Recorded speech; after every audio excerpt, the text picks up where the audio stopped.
UFC returns to Abu Dhabi, and we're here to break it all down. Welcome into the Early Edge UFC 321 preview show, brought to you by BetMGM. Make it legendary. I am joined by my friends who I know are very excited for this card: Brian Campbell, Danny Brasco. I'm Claudia Bellofatto, and we're with you guys for the next 30 minutes or so to break down our favorite bets on the card. Danny, you and I have been working together all week, but BC, I haven't seen you in a while. How you doing? Yeah, I've been in hiding after some poor bets on this show earlier. Had a few people looking for me, but everything's good now. I'm ready to return. Let's go. All right, and Danny, I know you love this card. What's the bounty on BC's head, I wonder? Yeah, this card is stacked up. 321 has so many fights that I want to bet. I can't wait to get into it with you guys. And we're going to give you guys all the value leading up to that main event. Of course, undisputed UFC heavyweight champ Tom Aspinall putting his title on the line for the first time, facing off against former interim title holder Ciryl Gane, who's a big underdog here. And BC, I know you talked to him earlier this week about his mindset heading into this one. How'd that go?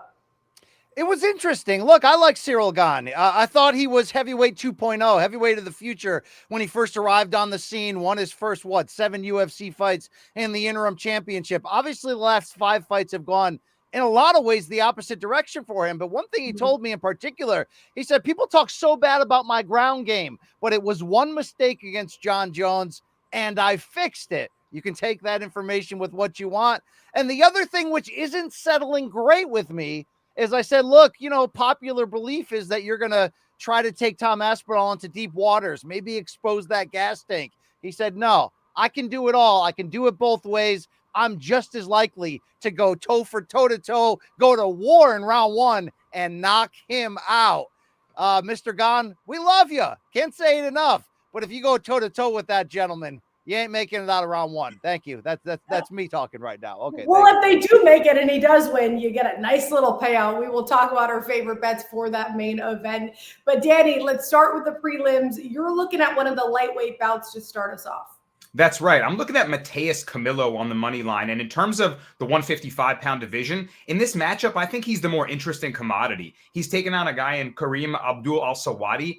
And Al-Sawadi lost his UFC debut against Loic Radzhabov. He was looking good for the first 2 rounds. He was mixing in all his strikes together, really mixing the martial arts well. But I've since learned that Loic Radzhabov is a heavy bag. He's there to just stand in front of his opponent and get clipped. And in the final round, it seemed like Al-Sawadi just didn't pace himself right. He overthrew, he fatigued, and he got clipped with a shot and got put away. Camilo's a dangerous, explosive puncher. He's got a Muay Thai-style striking ability, and I like him on the ground as well. I think he's got the grappling upside. He's also coming off a debut loss, but I think his level of opponent was a bit higher. I'm willing to forgive that loss. I think Camilo's the guy you want to back here in a battle of lightweight prospects. And I'm actually with you. When I get to my parlay, I'll talk about which angle I'm taking. BC, I know you have a separate play. Any thoughts on this fight? Yeah, I like that pick right there from Danny as well. In terms of it could be a crapshoot in the early going here, but I certainly like the way that he's leaning with Camilo on that run with the money line. But if I got to jump right in and go at you, I'm going big like I always do. I'm going finishes and I'm going heavyweights. Best bet on the prelims. Watch out for this absolute wild card, Walter Walker. We know him as the younger half-brother of Johnny Walker, the Brazilian crazy man who either finishes or gets finished. Walker's an interesting fighter, not just because of his nickname, which is the Foot Hunter. I hope he means submissions. 14-1 overall, but after losing that UFC debut to Lucas Brasco, 3 consecutive first-round stoppage wins. In this case, all by submission, which might actually explain his nickname. But he's going in there against a UFC debuting fighter in Louis Sutherland, who has lost before on the regional level, isn't overly impressive. I not only like Walter Walker big to get another stoppage and continue to present himself as just as crazy on the microphone as his brother, but I'm riding the wave of these first-round finishes for him, plus 200 on a round 1 finish. I love crazy fighters, especially on the prelims, and I love them even more when they can cash you out early. Danny, agreement here? I see smiles from you on that side. At this mid-level of heavyweight, Walker is a matchup nightmare. The way that he jumps for leg locks from any position, it's very awkward, it's very tricky, and when you're that heavy and you can just lean on a guy's MCL, yeah, they're going to tap a lot of the time. So at this level, I'm totally with BC. I think he gets a 4th straight heel hook. Curious what you guys think about my play here in featherweight. It's always scary fading a veteran. That's what I'm doing in Nathaniel Wood against Jose Miguel Delgado. But the books are favoring Delgado. I'm going to take him on the money line if you can get a little south of -150. And I know it's risky because Wood has the edge and experience. He's coming off of 2 straight unanimous decision wins. And we haven't really seen a ton from Delgado to know if he has the cardio. That's usually the issue, right? When we don't have a huge sample size. If the defense is there for a guy like Wood who can slowly break you down. But what we have seen so far is that Delgado is dangerous. He does not only have the youthfulness, but he has the significant height. He has the reach advantage, which we know can be an issue for Wood with his size.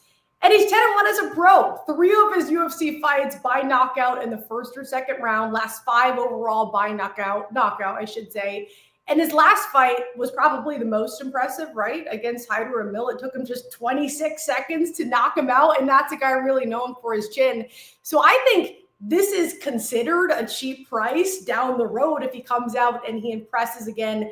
I know it's not a huge sample size, but he's landed 7.13 significant strikes per minute through 3 fights. And I looked, if you look at the record book in UFC, that's Max Holloway, Daniel Rodriguez type numbers. Small sample size, but it's still up there. He has a 4.5 takedowns per 15 at a 60% accuracy. I will say again, not a huge sample size, but I agree with the odds makers here, making him the decent favorite around -150. BC, curious on your thoughts for this one. Yeah, I lean that as well. I haven't been overly impressed with Wood. I thought he's done a lot better since the turn of the pandemic, going 5-1 in his last 6. But that stretch where he lost 2 of 3, right around 2020, I haven't seen the finishing ability.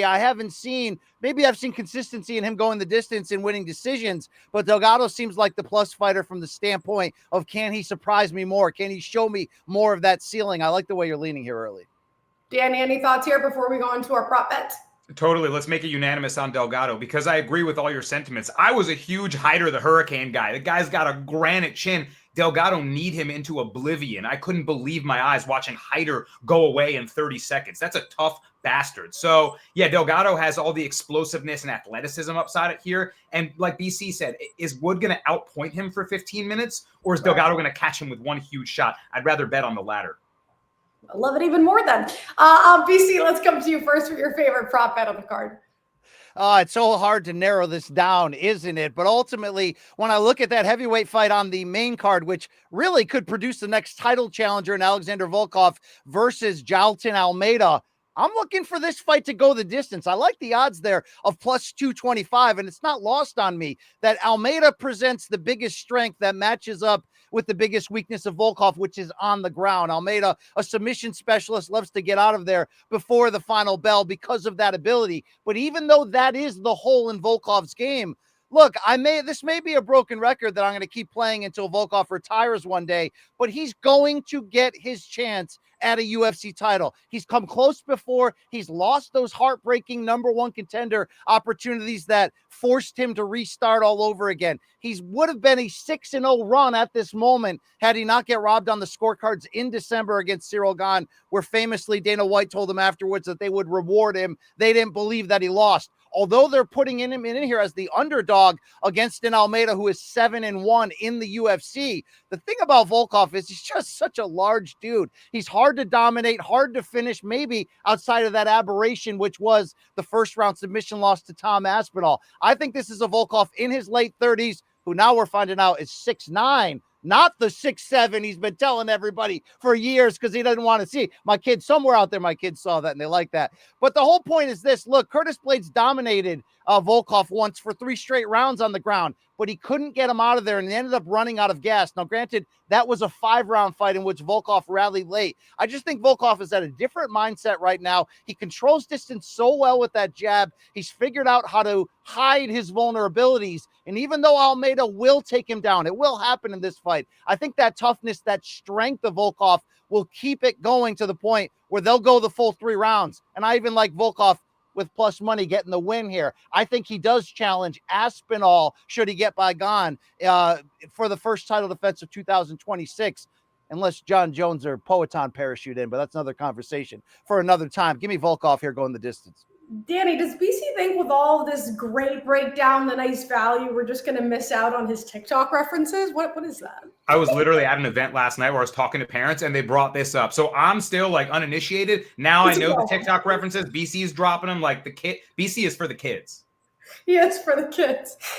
Favorite prop bet for you? You found some value as well on the board. Yeah, I'm surprised that Nasrat Hakparas, oh my goodness, my camera almost fell, is the underdog here as I rip through this. And I'm going to bet him by decision here at plus 200. I think that he's going to be able to use that big experience advantage against a guy in Quillan Salkill that's certainly an interesting prospect, but this is just his third UFC fight. He fought Anshul Jubli, a guy that really did not pan out. And he took down Yanal Ashmuz 8 times in his last fight. Very well, very good performance from him there. But Ashmuz had the same record as Salkill, which is 8-1. Versus Hakparas has 15 UFC fights logged. The guy has grown up in the UFC. He trains at TriStar Gym with GSP and all those sharp guys. Ayman Zahabi, who got the win last week. They're very well-rounded fighters. And if Salkill can't get his grappling game going, Hakparas is going to have that jab, that high-volume striking in his face, and I think he's just going to pull away on the judges' scorecard. So I think Salkill's tough enough and is well-rounded enough to at least test Hakparas, but ultimately you're going to see the experience on display, and Hakparas wins on the judges' scorecards. BC, that's a nice payout there at 2-1. Any thoughts there? I like that. I'm sick of Hasbrock only being known as the German Kelvin Gastelum because they look so alike. I don't think anybody wants to be the Kelvin Gastelum of anything, at least in the modern times, but shout out to what he did in defeat at UFC 236 against Adesanya. In all seriousness, Hakparas riding a 5-fight win streak. It may have been a split decision on his last 2, but this is a guy who can point fight you, who can beat you that way. I kind of like the upset mindedness here of one Daniel Brasco. All right. Curious what you think then for me with the light heavyweight, Alexander Rakic versus Azamat Murzakanov. To go the distance, plus 110. So not as good of a payout as you guys, but I still don't mind a little bit of plus money here. I know the professional is undefeated. He's a great wrestler, heavy power. Nobody wants to see that left hand. And all but one of his last 6 ended with a knockout. But odds makers, guys, have this as a coin flip. So they do think that Rakic can bounce back from his losing streak, which he is on right now, 3 fights straight. All against tough competition, though. We have to talk about resume. We do that with every other fighter, so we're going to do that here. 3 former champions he lost to, but he did keep rather competitive.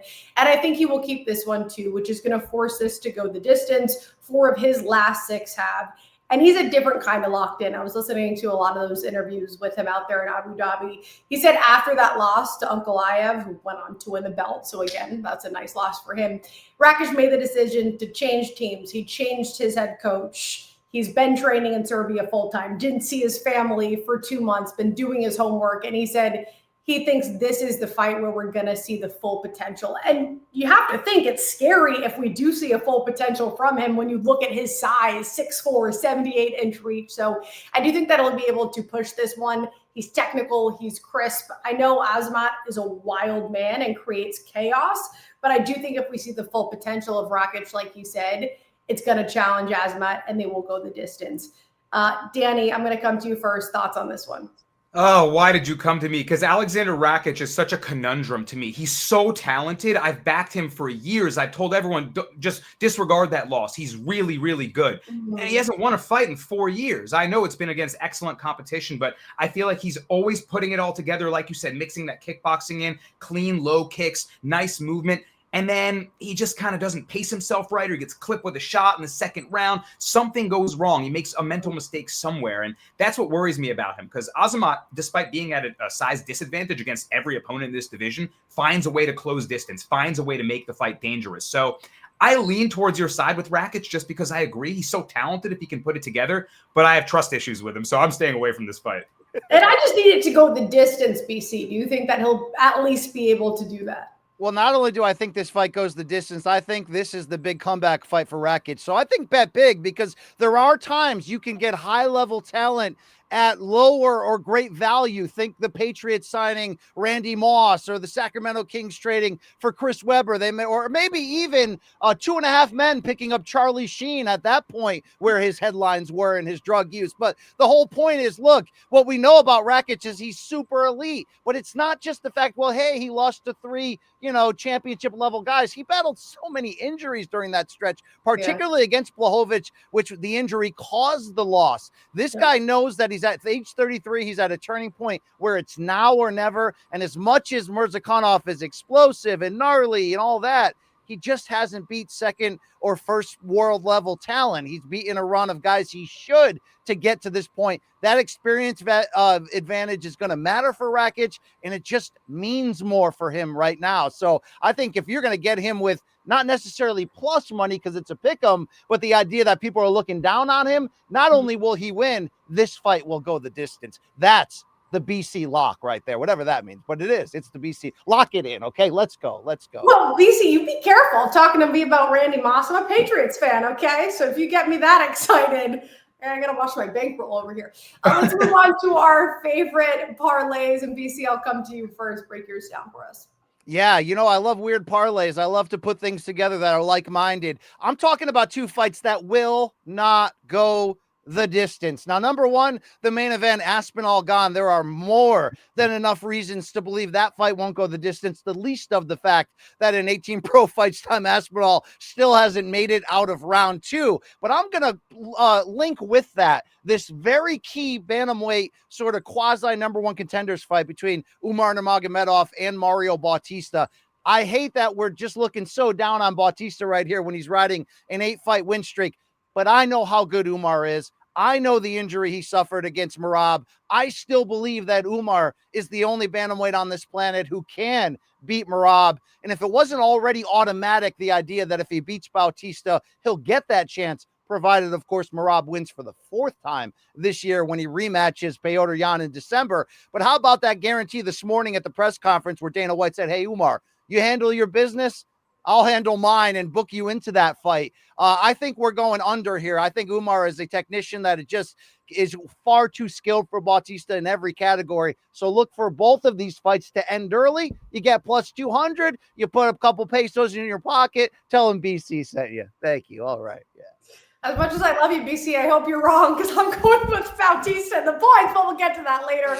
And I know you talked with Umar, which I want to hear about that as well. But before we do that, Danny, what do you got for a parlay? I'm going with the money line 3-legger here. And this is going to kick off on the actually, all 3 of these are on the prelim. So hopefully we can get in and get out early. We talked about Mateus Camilo earlier, so that'll round it out. But Azat Maksum earlier on this card, he's going away on the money line right now in terms of value. So get it if you like it, because I think he'll just be a step ahead of his opponent everywhere the fight goes. He's an explosive flyweight that's been tested by some really top-tier competition. And minus 400 now, I think he's likely to close at minus 500. He may even get Mitch Raposo out of there, who is just going to be outmatched in the grappling, outspeeded in the striking. Maxim is going to have the advantage everywhere this fight goes. We talked about Jose Delgado as well. I like putting him in a little 3-leg money line parlay. Nathaniel Wood certainly going to test him, but I'm not willing to bet that Wood can outpoint him for 15 minutes versus Delgado, an MMA lab guy that may be inexperienced, just at 10-1, but looks extremely sharp, trains with very, very sharp partners as well, and I think is going to prove to everyone with a solid win over a solid commodity here in Nathaniel Wood that he's legit. And we'll round it out with Camilo, who's the better lightweight prospect in that matchup. Nice and simple, and I'm with you on Camilo. It's actually going to be my leg to win and then over 1.5 rounds, which I have plus 190 up here, but I bet MGM, I'm realizing now it's actually a better price at plus 210. So make sure you shop there. El Saudi is out there to get points. Abdul said he's not really focused on going for the submission specifically. He's not really going for the knockout. He's going to lean on his experience, make him uncomfortable, and just catch him at the right time. And you talked a lot about Camilo and why you think he should win this. And I agree with all of that. He started strong and looked good against Gabe Green, and he's going to do what he can to stay on his feet where he's comfortable, land the leg kicks, control the fight, move him backwards. And he has that edge in significant strikes and a 66% takedown accuracy as well. So I like him to win and then push this fight over the first round. Before we move on to the underdog plays, a reminder to lock these bets in. As I said, BetMGM is the book. And right now you can get an MMA boost for the weekend. If you're a BetMGM account holder, all you have to do is make a UFC 321 bet this weekend, and you're going to automatically activate that boost. If your bet hits, you get extra winnings only at BetMGM. Now let's move on to our favorite underdog bets. Danny, I'm going to come to you first. And as I see her, actually, you guys are on the same page. So great minds think alike. Danny, talk to me. Look, we heard DC hot mic'd talking to Tom Aspinall about the Volkov and Almeida fight. And what did he say? Jailton can't fight. I love that characterization of the fight here because we know Almeida is a grappling ace. He calls himself the Brazilian Khabib. If he gets the fight to the floor, he can certainly maintain control, threaten with submissions. But can he fight? Can he get into a fight with Volkov, a guy that's apparently 6'9" now to our knowledge, massive frame, not so easy to take down? What if they're up against the cage, he hits the whizzer on him, he's defending, and Volkov just starts throwing elbows to the side of the head? We saw Almeida get clipped and wobbled by a weird little short punch on the ground from Curtis Blades. That made me question his durability because all it took was one on the right spot, and then Blades put him away. He also did absolutely nothing with that takedown he got on Blades. Yes, it's impressive to control an accredited wrestler like Blades on the ground, but he just sat there in just keeping head control basically off to the side. No threats whatsoever. So in terms of who's going to fight here, give me Volkov, a guy that showed some grappling upside against Cyril Gane. We're going to talk about Gane more later. You want to talk about he's fixed his grappling deficiencies. Every time that Volkov threatened with a guillotine, Gane laid right back down. So he showed that he can keep Gane down. He took him down multiple times. And yeah, I'm not just assuming that Almeida's getting him to the floor. Odds makers are. I think they're bugging out here. If Volkov has that jab in his face, I think he makes him do the chicken dance early on. So I'm not sure this one goes the distance, actually, guys. I think Volkov could hurt him, and I like him very much as a wide underdog. BC, you're agreeing? Yeah, I equal your underdog status here without question. It's that momentum we talked about. It was 4 wins in a row, not 5. It should have been 5, of course, with the rematch there against Gane. But of those 4, 3 of them by finish. So you're seeing a Volkov who is determined. And I love everything Danny said about Jailton Almeida. He's one of those guys that when you look on the menu for the restaurant and the picture just looks so beautiful and tasty and amazing, and then you order the meal and it's okay, right? That's what it is. Yes, 7-1 since coming to the UFC, but the Blades loss is a big eye-opener, and the people that he's beaten, Sergey Spivak last time during a stretch where he's lost 3 and 4. How about the guys before that? Romanov not with the organization, Rosenstrike not with the organization, Abdurakhimov, Parker Porter, and even the Derek Lewis win, which is big, comes during a stretch where Derek Lewis can be wildly inconsistent. Jailton Almeida can do one thing very well, but I agree with DC. I don't think he can stand and trade with a guy who's this long, this hungry, and this in control of the distance. The way that Volkov outpointed Gane, to me, was impressive. If he's that same guy in the next fight, he's going to go on his way to the championship here. I wish I could say we're all on the same page, but I went with a different bet that I know you don't like, BC. So I'm going to come to you talking about Umar Nurmagomedov against Mario Bautista. Umar right now ranked number 2 in the division, a massive favorite, minus 625 here, as high as 650. And this opened 455. So everybody's betting him regardless of this steep price, despite him coming off his first defeat of his career against Merab Dvalishvili. I know you talked to Umar ahead of this fight, BC. How does he feel coming off that loss? Insanely humble and insanely confident. And if you talk to his brother, Usman Nurmagomedov, the PFL champion, he's always cocky all the time. Umar is quiet, reserved. He told me he thinks Merab should be the fighter of the year, whether he wins or loses against December. But in particular to this matchup, I had very key questions for Umar because he's part of that 4-pack. Khabib, Islam, Umar, and of course, who am I thinking of? Who am I missing? The 4th one. Tagir Ulanbekov? No, the 4th guy in the family tree right there. Who am I? Why am I blowing off my head in the moment here? Oh, maybe it's Usman right there. Usman, The whole point here is that the Nurmagomedov family is approaching Gracie level status when you just consider the records of the 4 of them. Yeah, you might have a bootleg cousin who's not on that level, but the thing is, even though Umar has yet to beat a string of super elite opponents, what we see the few times when he gets in there with the best, it's eye-opening. So I did have specific questions for him. Did you gas out against the all-time gas tank that is Merab? Because as we know, Umar looked so good early in that fight. He was competitive throughout. He still believes he won. But one thing he told me was this. He said he suffered a broken left hand/arm right around the wrist area in the early portions of that fight. He actually gave me the complete medical breakdown of what your body does, the adrenaline that it shoots to the injured area, and how that pulls from your gas tank. The fact that Umar still finished strong in a competitive fight and felt that he had the argument to say he should have won it. I think he was humbled by that. I think he comes home to this fight even stronger. And even though it's wildly disrespectful for the odds makers to make Mario Bautista this much of an underdog when he's on the run he's on, 8 fights, God, that's hard to look past.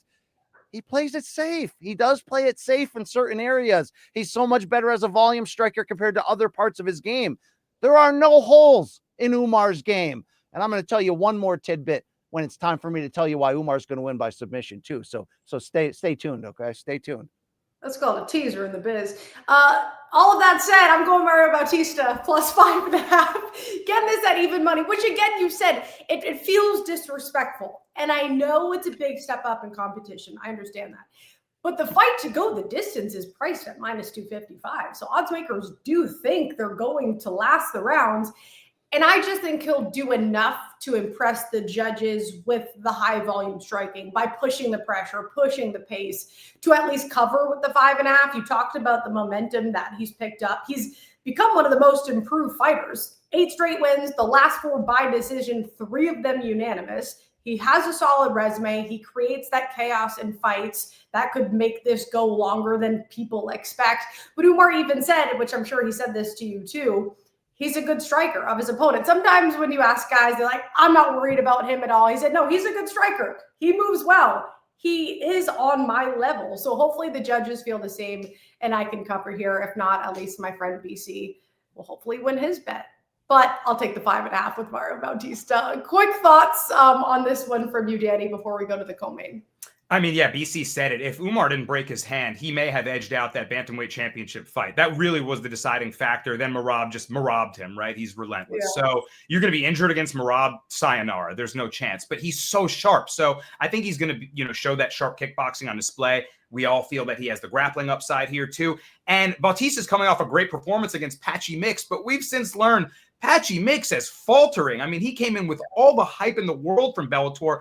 And I think he won his last fight despite getting a kind of robbed by the judges. But he was very competitive with Jakub Weekslocks. Like, no disrespect on my boy Weeklocks, but like, who? You know what I mean? So Bautista beat Mix, and now what are we thinking of Mix? So maybe we see Mix kind just of failed the drug test too. Did you hear that? The news just broke. He lost his second victory over Magomedov because he failed the drug test in the PFL. No bueno. So again, how do we rate that win for Bautista? I don't want to take too much away from him because he's still a quality fighter, but I do think that Umar is going to have his number here. And I worry about the 5.5, Claudia, because I like 7.5 if I want a big dog, because all I need is 1 round from 1 judge versus you basically need 2 29-28s here. So maybe go for the 7.5, but there's going to be more juice on that. But that's a good point. Thanks, Danny. Maybe I'll buy that juice. I didn't lock these in yet. Let's get to what we all want to talk about, shall we? The good stuff, the co-main, the main event. We'll start with the vacant women's strawweight title hanging in the balance. We got a great rematch between Verna Jandiroba and Mackenzie Dern. And this went the distance back in 2020. Jandiroba dropped a unanimous decision. And since then, she has been on a mission. She's gone 6-1, unanimous decisions in all but 2 of them. Mackenzie Dern only 5-4 since then, but as we know, a big threat, multiple-time BJJ world champion and the favorite here. So she's getting that respect from the odds makers. BC and Danny, you guys are on the same page going Jandiroba money line. Danny, I'll come to you first. So this is a battle between grappling aces, and I can't believe this. They're both in this title contention spot with the belt being vacated here. Cannot wait for Weili versus Valentina. But for now, I wonder who the better grappler is here. Are they going to negate each other and get into a striking affair? I think for portions of it. But ultimately, I think that Jandiroba is the one who can force the grappling exchanges on her terms, with her offensive wrestling, with her physicality. Dern is not necessarily a great takedown artist. She's an opportunistic grappler. Once she gets to her position, she's as lethal as they come in the division. But I think Jandiroba can force the fight on her, can put Dern on her back and use that physicality, that wrestling, right? They're both excellent jiu-jitsu players, but I give the wrestling edge to Jandiroba. And ultimately, I think that's the difference in this fight. So I think it'll be very close and competitive, but the physicality edges it out. BC? I think you absolutely nailed it right there. The most important part of this is that it's hard. This is what I've been most shocked of. Not that Bautista is like a 6.5-1 underdog. The fact that they did make Dern the betting favorite. And it's not like I can't see why. Yes, if somebody's going to finish this fight, it's going to be her by submission. If this turns into a war, she's got the biggest weapon with a big right hand and a willingness to take big punches and walk through it. but momentum matters. And what Danny said is the key part of it. For how good Dern is on a BJJ level, she does not have the wrestling skills necessary to completely make her a shutdown ground specialist. In fact, I think Jandiroba is a better grappler overall, has better takedown defense, and I think it's just a more well-rounded technical fighter. And that's the kryptonite. When we think of Dern, we think of the Jessica Andrade fight. If we think of her kryptonite, somebody with power who can expose the fact that her striking defense is basic. But I think even more than that, you get a technical fighter who doesn't really have a hole in her game. For all we can say about Jandiroba being one of the least exciting title challengers, just from like a marketability standpoint, I think Dean Thomas said this week, this is like the least special title fight of all time. I mean, he just dunked on it. But here's the thing about Jandiroba. She said on Embedded or on Countdown leading into this fight that when she had that stretch of losing 2 of 3, one of those being the Dern fight, her confidence was killed. She lost to Hebas after that as well. She didn't believe she belonged. The run she's been on to get to this point, particularly that winning streak, she's beaten one contender after another. And of those 4 contenders in a row, Lemos, Xiaonan, 3 of those fighters lost to Dern during that same stretch. Dern is feast or famine. And if she comes in feeling it, she might get it done, and she might get it done under the distance. But Jandiroba's story is actually more compelling. The fact that she's believed in herself, that she's put up with being bullied as a kid because of her cross eye, and it led her into mixed martial arts. I know I'm getting romanticized here, but at the end of the day, she actually has the grappling to neutralize Dern's best thing. And while Dern's striking can look good against the B and C level competition, whenever she's in a real fight with another elite or quasi-elite, her technique goes out the window. She loves to brawl too much, and I think Jandiroba has the potential here to win maybe even a boring but technical decision. I thought Mayra Bueno Silva losing to Rocky Pennington was the worst title fight I've ever seen. This may beat that on Saturday, but either way, Verna's getting her hand raised. I'm sorry. I've been a 9 lives guy with Dern. I said one of these days she's going to figure it out. But the fact that she told Shaquille Majori of CBS Sports that she was relieved that Weili gave up the belt because she still felt she was 2 or 3 fights away from being able to beat Weili, that's a red flag where I come from, okay? I come from a factory town. We are red flags. We know what to look for, okay? We are flawed individuals. Take Verna here. You'll be happy with that plus. Claudia, I literally was racking my brain for what the worst title fight was, and that's it. It's Mayra. I was like, Mayra Bueno Silva became champion. That's got to be it. And BC she lost. She lost to Rocky. Dude, she was interim champion then. But that's it. That's it. And amazing stuff.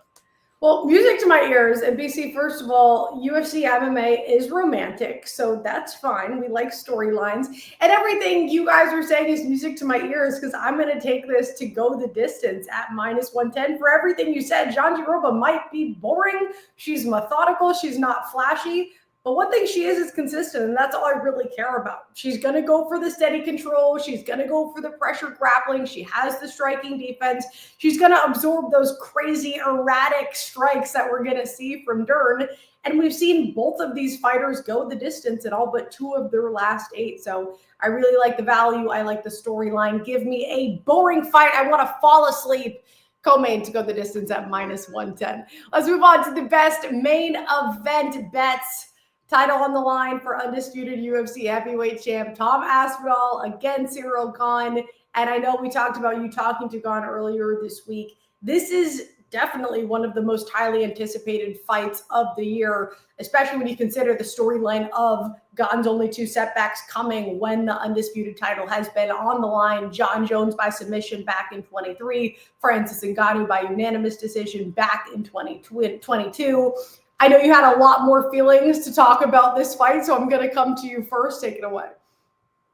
I've got to tell you this, that I love Cyril Gane as a fighter, a human. Talking to him is great. I don't think he has the killer instinct to get this done at the end of the day. I wanted a storyline here where all the pressure was on Aspinall. Gane was going to have the opportunity to slide in, try to expose the fact that Aspinall's never been past round 2, that we don't really know how good his chin or his ground game is, and all of that.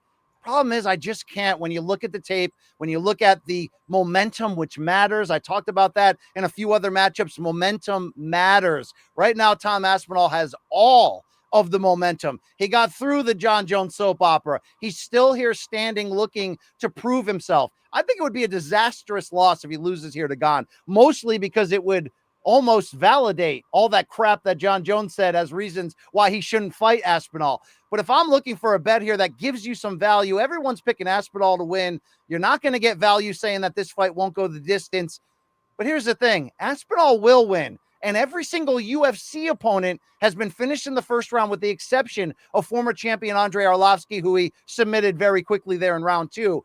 I'll give Gane this. His kickboxing style, his speed, his elusiveness, it'll get him out of round 1. It'll make Tom Aspinall have to really bite down, tune in, and figure it out. Why? Because it's heavyweight. So most of the opponents that Aspinall is blowing out of there are more of the plodding variety, the Pavloviches, that level of guys. Yes, Gane can move, but come round 2, if he's still got that opportunity here, Aspinall gets him out of there. You want to make a little bit of money? How about plus 550 on a round 2 knockout? Could Aspinall submit him? Yeah, it's possible. It's sure. He's got 3 of those in his career as well. But Aspinall does one thing better than, I want to say most heavyweights. I think you can go as far as saying almost any heavyweight ever. Finishing you as soon as he gets to your chin. He doesn't just need, does he have one-punch power? Yes. But it's usually the combinations that wound you and then get you out of there. Gane is what we say on Morning Combat. I hate to say it. First team all donk. Makes bad decisions in big moments. It's an insulting way to frame it, but do you want to make money or not? I do. Go Aspinall by KO, and I don't think it gets out of the second round. Go big or go home. Let's go. I love that. Great payout with you going specific with the rounds. Danny, I know we all have Tom Aspinall. I'm going to touch quickly on here because I'm going to go same bet, but not do the rounds because I'm soft and minus 125. I don't mind that with the KO, TKO, DQ. Aspinall fights just don't last long. We know this. Shortest average fight time in UFC history. You just talked about it, BC. All but 1 of 15 wins ending in the first round, 11 by KO, TKO. Like you said, Gane should be respected. This line is very disrespectful, but Aspinall is just more consistent and he just has more respect because of how he has fought. All of the last 8 wins for Gane has been by decision or knockout. A decision is very unlikely. Not to go the distance is priced at minus 750 here. And to knock out the knockout specialist is going to be pretty tough. So I'm going to take the juice down on the favorite by taking Aspinall, KO, TKO, DQ. And Danny, wrap this up. You have a different way you think this one might end. Tommy Aspinall is a lifelong Brazilian jiu-jitsu coach. He's been training his grappling since he was just 5 years old. And his game is lethal on the ground. If he chooses to take this fight to the floor, Gane is not getting back up. Aspinall has 4 takedowns in the UFC, 2 ground and pound finishes, 2 submissions. Guys just don't get back up. And Gane, BC talked about how he said he fixed some of his grappling deficiencies. I already brought this up. Alexander Volkov just gave him issues on the ground, right? He's terrified of that guillotine that he instantly folded up to against John Jones. One slip of a punch, Jones slips the shot, immediately body locks him, takes him down, goes to mounted guillotine, tap, tap. Why can't Tom do the exact same thing? My fear really with this bet is that what you guys said will happen. Shot to the chin, the follow-up, nobody survives it, right? But if for any reason Tom meets some resistance, the athleticism, the speed, the fluidity of the kickboxing, maybe some difficulty entering range, playing with that game, Tom can just shoot a blast double leg. Look how he took down Volkov. Was that a blast double leg or like a spear? He just willed his way to the ground. And once it got there, straight arm lock. He's not just looking for chokes. He can get you with arm locks, leg locks. He's vicious on the ground. So if it goes there, I don't think Gane survives a chance. He got reversed in the 5th round by Francis Ngannou with a leg sweep to reverse position. That lost the title fight, right? And then I talked about the Jones submission, the Volkov fight. We see it at the highest level every time. Gane's grappling deficiencies fail him. And if Tom decides to put it there, it'll happen again. And BC, when I watched the interview that you had with Gane, the title of it was surrounded around the mindset. And I think in any sport, you have to think about an athlete starting so strong, which he did, 10-0 in his career, now 3-2 in the past 5 fights, going into a massive fight like this, being such a heavy underdog. That is a lot on the mental. I remind people, BC, where they can watch that full interview, by the way. Yeah, you can check that out on the Brian Campbell Experience there on YouTube, where all my interviews go, along with Umar Nurmagomedov this week. But yeah, Gane talking a lot about reframing himself mentally to get here. I give him that credit, but in that 5-fight streak that was not so good, Even that Tuivasa fight, he got unnecessarily lured into a big brawl, got hurt, and had to battle his way out. Come on. You're going to have to show us something we've never seen out of you before. All right, so check that out on YouTube. And then for anybody watching, if you're not already signed up for SportsLine, definitely do that. Join the Discord as well, because these guys and then everybody else at CBS for sports across the board, but certainly with UFC as well, we're giving our favorite plays. You want to lock them in early before the market moves these lines. Use promo code WINNERS for 60% off of your first year. You can scan that QR code now. And now for our best bets of the show. Danny, I'm going to come to you first. What are you looking at? How am I not going to take the future GOAT, Tom Aspinall, to silence the narrative here? Because BC said it. He has to stamp this in a major way. Everyone, all the John Jones people will be watching and wondering, will it be as effortless and easy as Jones made it look? Because they'll compare the finish over Gane in that sense, right? So I think Aspinall is doing what he always does. He's going to get Gane out of here in the first 2 rounds. I'm afraid that if I play the submission, he might just clip him on the chin, put him away. I'm afraid if I play the knockout, he might club and sub him. So I'll just take him to get out of here in the first 10 minutes of this fight. Because if Gane does give him some problems, I love BC's bet that Aspinall just decides to change the fight, put it on his terms in round 2, whatever resistance he may meet. But I really don't think Gane survives the first clean right hand that he eats. BC calls them BC locks. I'm going to call that a CB lock. When I actually saw that in the rundown, I texted Danny. I'm like, damn, I wish I saw that one. I like that. At -135. BC, what are you locking in for your best bet? Look, I'll talk to you about Umar Nurmagomedov. The one tidbit I didn't tell you is this. Look, he gave respect, as you mentioned, to Mario Bautista. Say he's a very good striker. Didn't say anything else about his game, and I think that was for a reason. When I said to Umar, look, are you looking to come back and bounce back in a big way, which, go out there, get a big knockout and finish this? He said specifically to me, I'm not going to take a ton of chances in this fight. He said, I'm going to go in, take him down, and look to submit him. Umar is not somebody that looks to plant unnecessary flags or misdirection. I think he's a confidence fighter that realizes this.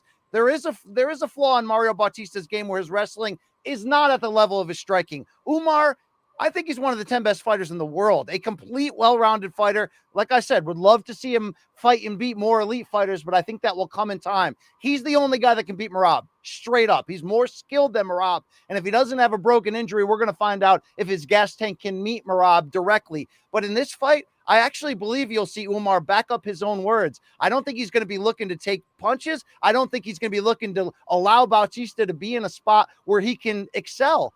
I think he's going to take this fight down, systematically set up the submission, and get it done. Dana White challenged him at the press conference to win me over. Give me a big finish. Give me a reason to put you in a title bout against the winner of the December 6th Merab versus Petr Yan rematch. I think he'll do just that. And if you can get plus 550, that is your best main event bet to do, because it should be about putting a little bit down to take a lot more home. If you're reading the tea leaves closely like I am, you're going to own what Umar's going to do here.